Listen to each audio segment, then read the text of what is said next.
Thing is, it was completely illegal. This should have never taken place. Which to me just points up the whole thing about man's condemnation of Jesus as the Messiah is also illegitimate and illegal.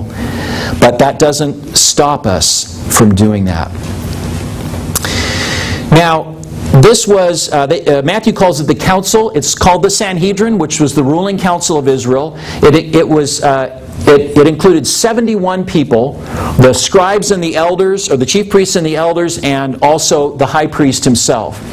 And they were meeting together in a court setting in order to pass capital judgment on someone. And there are just so many things wrong with this that for lack of time, I can't get into them all.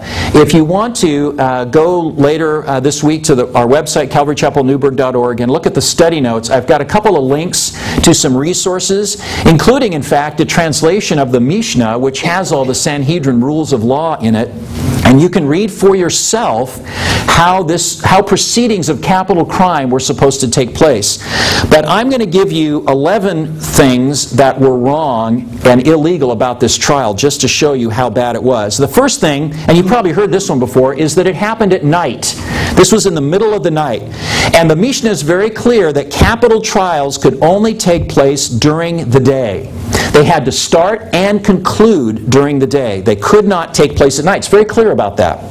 But the leaders of Israel are so intent on murdering Jesus that they're going to do anything they can. Why are they rushing so badly? It's because they wanted to get it all done and out of the way before the Sabbath, before the Passover, this big, giant Passover Sabbath.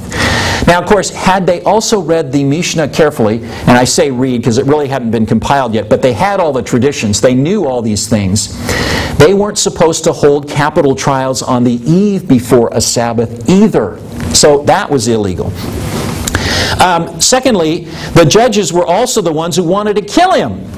I mean, it was the leaders that wanted Jesus dead, so they were like, how can we kill Jesus? Let's make a trial and let's condemn him to death. The judges were supposed to be impartial, of course. And in fact, they were not supposed to originate charges at all. Charges were supposed to come from somebody else. In this case, it would have been Judas, supposedly. But Judas threw the money back at them and went out and hanged himself. So he was not there to be the accuser. So they were everything. They were judge, jury, executioners if they could have done it. And, you know, it's just so funny that it's like they go out and hire all these witnesses. And you just know how that probably happened. You know, we know your family, and we know you want to get along with us well, and you want to do well in this community, don't you? And I think you heard something that Jesus said, didn't you? Oh, yeah, you bet. And the comical thing was that they got up and nobody could agree, and I can just picture the leaders going, come on, don't you remember how I told you to say it, you know? And so finally, they get two people that sort of semi-agree, and Mark's gospel actually tells us that even their testimony didn't agree. Why is this important? Because the law says you have to have 2 or 3 witnesses that have to agree. Now, the Mishnah goes into great detail about just how much those witnesses have to agree, and what can be an interpretation of someone who saw an event slightly differently, and what is a different factual interpretation. And so these guys really were held to a real standard of evidence that they didn't follow. Thirdly, there were those who would have acquitted Jesus, but they were not present. Joseph of Arimathea, for instance, Nicodemus, they were not there, and they were kept away. So this could be a kangaroo court, and they could condemn Jesus without anyone saying anything else. The arrest was the result of a bribe, which is against God's law in Exodus chapter 18. As I said, the accuser was not there. That's a vital part of the justice system. The accuser was the one who would stand in front of the Sanhedrin and would say, this is what I saw. It would be corroborated by witnesses, and then the person who was accused would have the opportunity to defend themselves, an opportunity Jesus was never really afforded. The trial took place in a home. You notice that? Illegal. It was supposed to take place in a place called the Chamber of the Hewn Stone in the temple area. That was where the full Sanhedrin was supposed to meet when deciding especially capital crime issues. And they were in a home. As we mentioned, the charge was supported by false witnesses. Again, Deuteronomy chapter 19, as I mentioned at the beginning, very clear against false witnesses. Notice the charges were switched. It started out as blasphemy, but by the time they got to Pilate, the charge was treason. Now, why would that be? Because blasphemy was a capital crime under the Jewish law, but because the Jews couldn't put anybody to death, they had to switch it to treason, because the Romans would put people to death for treason. And actually, believe it or not, even the charge of blasphemy wouldn't hold, because blasphemy, according to the definition, was only when a person used the personal name of God, Yahweh. That was blasphemy, and they could put them to death for that. Although what Jesus said was essentially, I am the Messiah, that would have been looked down upon, the person would have been shunned, but it wasn't necessarily a capital crime.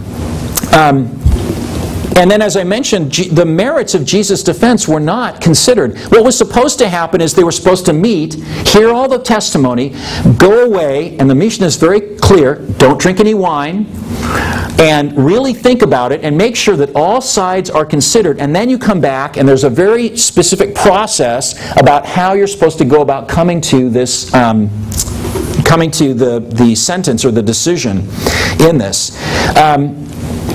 And then finally, the outcome was presupposed. They were supposed to be innocent until proven guilty. You've heard of that? This was guilty no matter what happens, was basically how they were running that. Now, why was Jesus silent at first when the high priest said to him about destroying the temple? What's the deal with that? Well, basically, Jesus is in charge of this whole thing.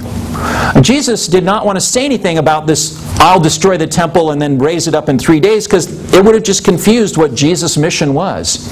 And in fact, it's not what Jesus said. He said in John chapter 2, destroy this temple and I will raise it up in 3 days. That means somebody else destroying it, and he wasn't talking about the physical temple anyway. So he was referring to himself, but it was enough to get the high priest all up in arms. But he didn't want to be convicted for that. He didn't want to be condemned for that. It was a ridiculous statement anyway. What he wanted to be convicted for was being the Messiah. And so he says nothing. And so it's finally like, they're trying to pussyfoot around, and then the high priest finally comes out with the real crux of the matter. Tell us, Jesus, are you the Messiah? He said, tell us if you are the Christ, which is the word for Messiah. Are you the one who was supposed to come? And Jesus says, you have said so. Interesting answer, isn't it? Jesus always wants us to come to the conclusion of who He is based upon what He has said and what He has done. But then He goes on. It's like Jesus is orchestrating every single point of this so it comes down to one little tiny place where He finally then says what is required to get Him condemned to die by the Jews. And He says, from now on you will see the Son of Man seated at the right hand of power and coming on the clouds of heaven. Whoa. Those are the fulfillment of a couple of different prophecies that were given in Psalm 110 and also Daniel chapter 7. And He's basically declaring Himself to be God, plain and simple. And so that would have been enough. That would have done it. And so the high priest tears his clothes, and actually the regulation was everybody was supposed to tear his clothes, but since they weren't paying attention to all the big things, they missed out on some of the small things too. And that's kind of an expensive thing to do, to tear your clothes and all that. So then what we see is amazing. And in verse 66, he says, what's your judgment? And they answered, he deserves death. And they spit in his face and struck him.